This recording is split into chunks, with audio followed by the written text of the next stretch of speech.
মানুষের পাশে দাঁড়ান, বিপদে মানুষের সঙ্গ দেওয়া, সাহায্য সহযোগিতা করা নিজের সামর্থ্য।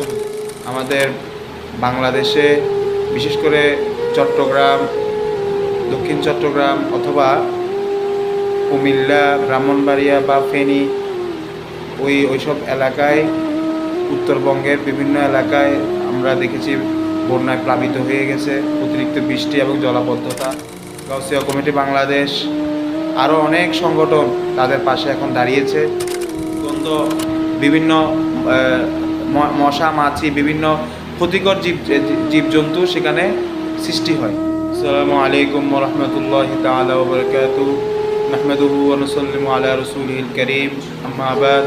আউযু বিল্লাহি মিনাশ শাইতানির রাজীম। বিসমিল্লাহির রহমানির রহিম। ওয়া আনফিকু ফি সাবিলিল্লাহি ওয়া লা তুলকু বিআইদিকুম ইলাত তাহলুকাতি ওয়া আহসিনু ইন্নাল্লাহা ইউহিব্বুল মুহসিনিন। وقال رسول الله صلى الله عليه وسلم الراحمون يرحمهم الرحمن ارحموا من في الأرض يرحمكم من في السماء.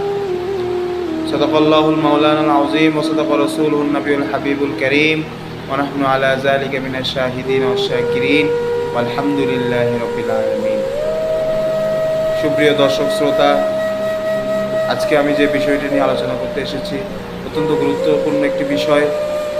বর্তমানে আমাদের বাংলাদেশে বিশেষ করে চট্টগ্রাম, দক্ষিণ চট্টগ্রাম অথবা কুমিল্লা, ব্রাহ্মণবাড়িয়া বা ফেনী ওইসব এলাকায়, উত্তরবঙ্গের বিভিন্ন এলাকায় আমরা দেখেছি বন্যায় প্লাবিত হয়ে গেছে। অতিরিক্ত বৃষ্টি এবং জলাবদ্ধতা, অনেক মানুষ সেখানে আটকা পড়েছে, অনেক কষ্ট করছে। বিশেষ করে চট্টগ্রামের বাঁশখালী, সাতকানিয়া, লোহাগাড়া বা কক্সবাজারের ওইসব এলাকায়ও অনেক মানুষ কষ্টের মধ্যে আছে। তো আজকে আমার যে বিষয়টি আমি আপনাদের সামনে বলতে এসেছি সেটি হচ্ছে মানুষের পাশে দাঁড়ান, বিপদে মানুষের সঙ্গ দেওয়া, সাহায্য সহযোগিতা করা নিজের সামর্থ্য অনুযায়ী। যতটুকু সম্ভব আপনারা তাদের পাশে দাঁড়ান। তারা অনেক কষ্টের মধ্যে রয়েছে, আমাদের মতো তারা ভালো নেই।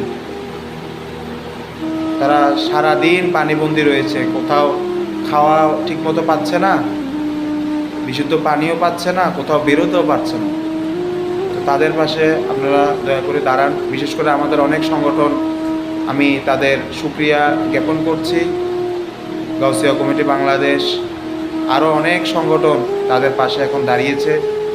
শুধু গুটি কয়েক সংগঠন দাঁড়াইলে হবে না, সারা বিশ্ব থেকে, সারা বাংলাদেশ থেকে আমাদের এবং সারা বাইরে যারা, দেশের বাইরে যারা প্রবাসী রয়েছে তারাও যদি আমাদের পাশে দাঁড়ান বা তাদেরকে একটু সহযোগিতা করার মনস্থির করেন, সেক্ষেত্রে তাদের অনেক উপকার হবে।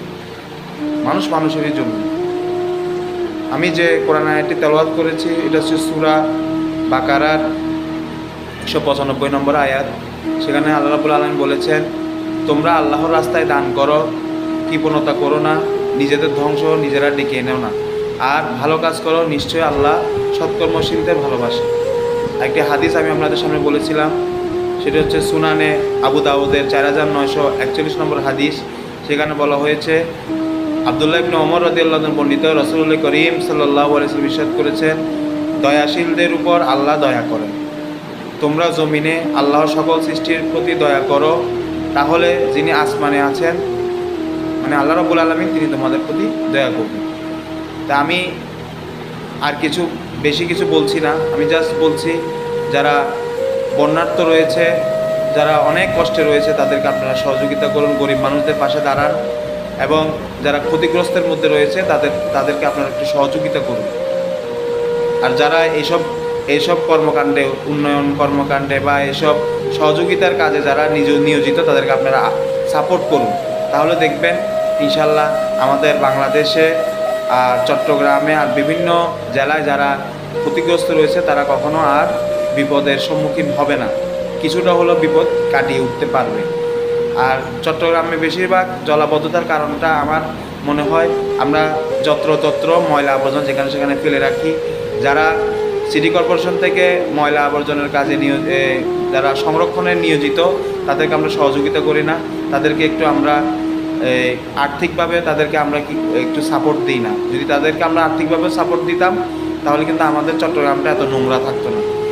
হাঁটা চলার মধ্যে অনেক কষ্ট হয়ে যায়, আমাদের বাচ্চারা, আমাদের বাবা মারা, আমরা হাঁটাচলা করতে গেলে অনেক আমরা বেগ পেতে হয়, দুর্গন্ধ, বিভিন্ন মশা মাছি, বিভিন্ন ক্ষতিকর জীবজন্তু সেখানে সৃষ্টি হয়। এগুলো আমাদের নাকে যায়, আমাদের বিভিন্ন ধরনের পেটে অসুখ হয়। তো এগুলো থেকে যদি আমরা বাঁচতে না পারি বা আমরা নিজেদেরকে যদি সচেতন না করি তাহলে অদূর ভবিষ্যতে কিন্তু আমাদের ভবিষ্যৎটা অনেক অন্ধকার হয়ে যাবে এবং আমাদের সুস্থভাবে বেঁচে থাকাটা অনেক কষ্টকর হয়ে যাবে। তা আমি আশা করব আপনারা এই বিষয়গুলো একটু নিজের ব্যক্তিগত দিক থেকে সুদৃষ্টি দিয়ে আপনারা এগুলোতে সহযোগিতা করুন, উন্নয়ন কর্মকাণ্ডে এগিয়ে আসুন। ওয়া আখিরু দাওয়ানা আলহামদুলিল্লাহি রাব্বিল আলামিন। আসসালামু আলাইকুম ওয়া রাহমাতুল্লাহি তাআলা ওয়া বারাকাতুহু।